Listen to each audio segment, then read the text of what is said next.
Subaru vehicles have a special place in the market, being car-like in their on-road performance and competent in their off-road capability. In 2012 they launched the XV, their smallest car in their current fleet. Small SUVs are better known for being cute rather than tough, so the Subaru has a clear point of differentiation. The latest XV is over 90% changed from the previous model, with a few extra off-road features, but a host of comfort improvements. It looks much better, with chiselled surfaces, edges and contours, and what is a modern trend, a longish, drooping nose. It has a sloping roof in the style of a sports wagon, which is accentuated by the side windows. Subaru waxes lyrical about the spoiler on the back of what is a fairly chunky-looking rear end.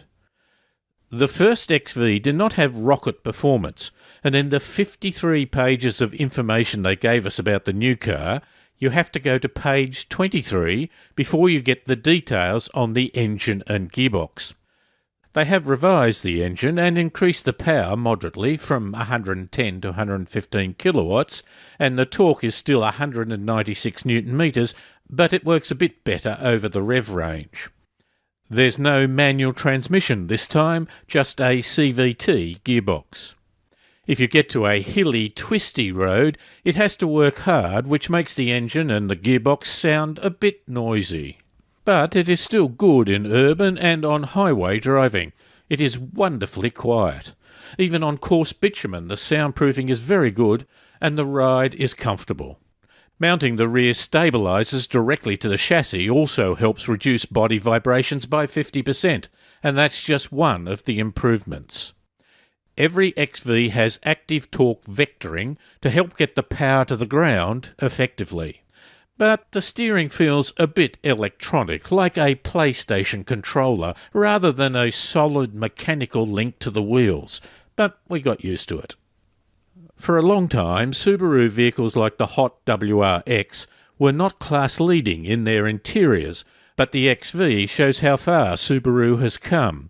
Inside is wider than the last model, has 3 screens for information, and provides Apple CarPlay and Android Auto connectivity. The dashboards and seats are stylish with stitching in some models and a clean layout. Nice touches include the ventilation system, which has been overhauled with bigger vents to improve the response time and reduce the noise.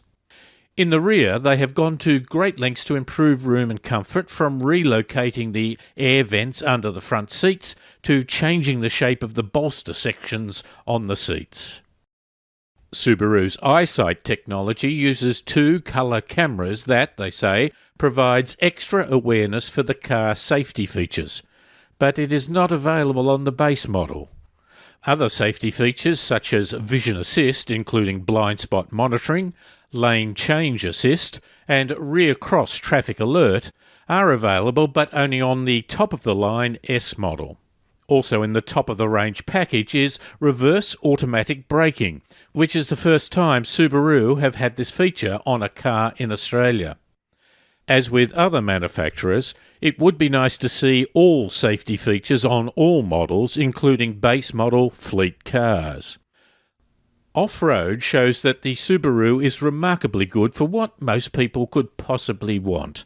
Of course, it's not made for the rock-hopping extremes, but for rough roads, the new XV does have hill descent control that lets the car automatically apply the right amount of brakes when going downhill, and X mode, which lets the vehicle give the right amount of power when going up hills in rough situations. The XV comes in 4 model variations, starting with the 2.0i, which is almost $28,000 for the manufacturer's list price. The IL is $30,133, the I Premium is just over $32,000, and the top-of-the-range IS is $35,240. To all those figures you must add on-road costs. So, in summary, with good ground clearance, all-wheel drive, plenty of creature comforts and good connectivity, the practically all-new Subaru XV is distinctive from other competitors in the small SUV market and should shake up the segment. It will most likely live in an urban environment appealing to the young professional who will dream of getting out and about on adventures that may take them off the bitumen.